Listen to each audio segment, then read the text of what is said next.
The sun over Red Mesa was so hot, it felt like it was trying to burn the world clean. Dust shimmered over the plains, and even the wind seemed too tired to move.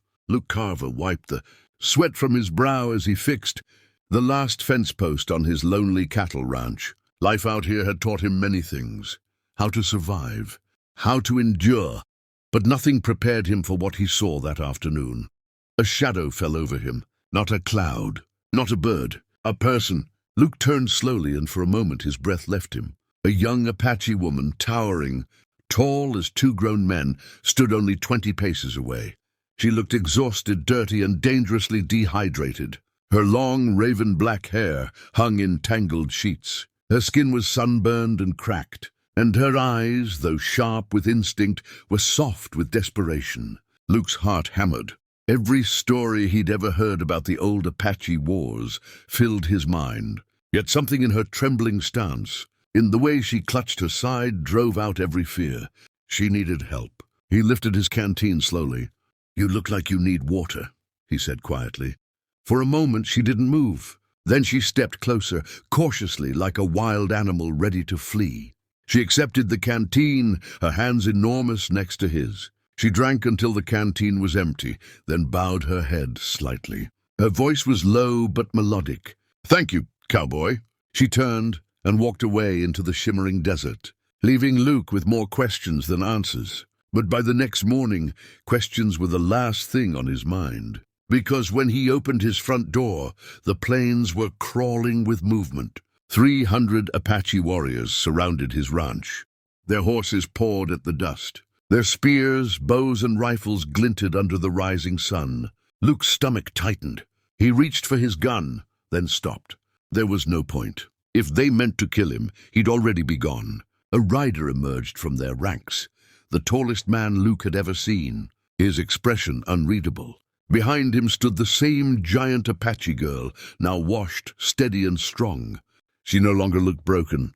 She looked like someone who belonged among warriors. She pointed at Luke. "That is him, the one who gave me water." The tall man dismounted and approached Luke's porch. Luke forced himself not to step back. "I am White Eagle, chief of the Thunder Ridge people," the man said. "My daughter Tala lost her way during a scouting journey. She nearly died." Luke blinked. "Daughter?" She looked only a little younger than him, but her extraordinary height suddenly made sense. Her mother must have been from the giant blood Apache line, the stuff of local legends whispered in saloons. White Eagle placed his hand over his heart. "You saved her. For this, we owe you a debt of honor." Luke swallowed hard. "You don't owe me anything. She needed water, so I helped." White Eagle's eyes softened. "In a world that has given us little kindness, even a single act matters."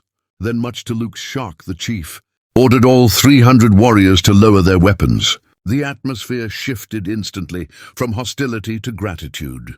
Tala stepped forward, her voice gentle but strong. "I told them you were kind. Different from the others," she said. "Most men see me and fear me.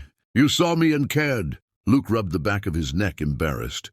"Anyone would have done the same." "No," she said. "Not anyone."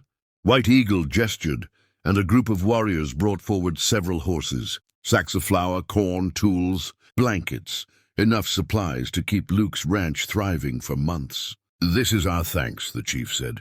"And more, if ever you call for us, the Thunder Ridge people will answer." Luke felt his throat tighten. "I don't know what to say." Tala smiled slightly. "Say nothing. Just remember." They began to leave, one by one, fading into the horizon like ghosts of old legends. But Tala hesitated. She turned back. "May I visit again?" she asked. Luke managed a small smile. "I'd like that." Her grin widened, shy, almost childlike, and then she ran to join the warriors. For weeks after, Luke thought of that encounter often. Life returned to its quiet rhythm, but something inside him had shifted. He found himself looking toward the distant mesas, wondering if Tala was out there somewhere.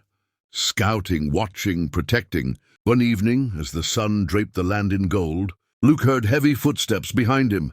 He turned. Tala stood there, tall and graceful, holding a carved wooden flask.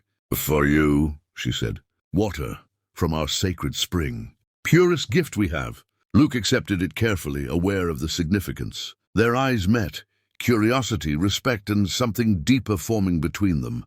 From that day on, Tala visited often. She helped repair fences, rode patrol with him, listened to his stories, and told him her own. She laughed rarely, but when she did, the whole ranch seemed to brighten. Luke learned her people's ways, and she learned his. Two worlds, once divided, slowly became one. And through it all, Luke remembered the chief's words. In a world that has given us little kindness, even a single act matters. What started as one simple gesture, a canteen of water, became a bridge between cultures, a bond of friendship, and the beginning of a story that neither Luke nor Tala would ever forget.